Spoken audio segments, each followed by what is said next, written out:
when we take packaging material or waste and we incinerate it for energy, it's often equated with recycling at the same level. It's considered the same.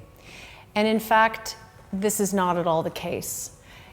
Energy from waste is often calculated in a way where the energy that is derived from burning material and is used to create electricity or used to create heat is measured in a way that it gives a credit to the energy that it is replacing.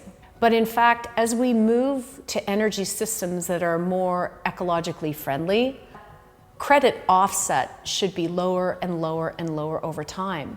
And still, a lot of countries are still considering energy from waste as being good for the climate, when in fact it's not good for the climate. You're releasing emissions the minute you're burning. It's going through the stack. We're releasing carbon. This is a time of a climate crisis where our priorities need to be on emissions reductions, and yet we are still advancing forward with new waste to energy facilities. We're now talking about chemical recycling, pyrolysis, gasification, all based on that basic premise that we are offsetting fuels that have a worse carbon footprint than the waste to energy facilities. That is flawed. In all of the calculations that are done, for example, by the IPCC, the International Panel for Climate Change, and other global entities that are meant to track and monitor global emissions and emissions inventories, would you believe that any biogenic material, whether it's paper or wood that came from trees and the trees were cut down and it was made into a product, if we take those materials and we put them in an incinerator, we actually don't count those emissions because technically they came from a tree. And the idea is that while the tree was growing over a 100-year period, it was sequestering, it was pulling in carbon, so that when that tree is turned into paper and that paper is burned, we're not going to count those carbon emissions.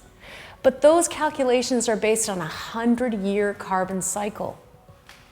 And those calculations are still based on a 100-year carbon cycle. But the reality is when that paper goes into that incinerator, those carbon emissions go out right there and then.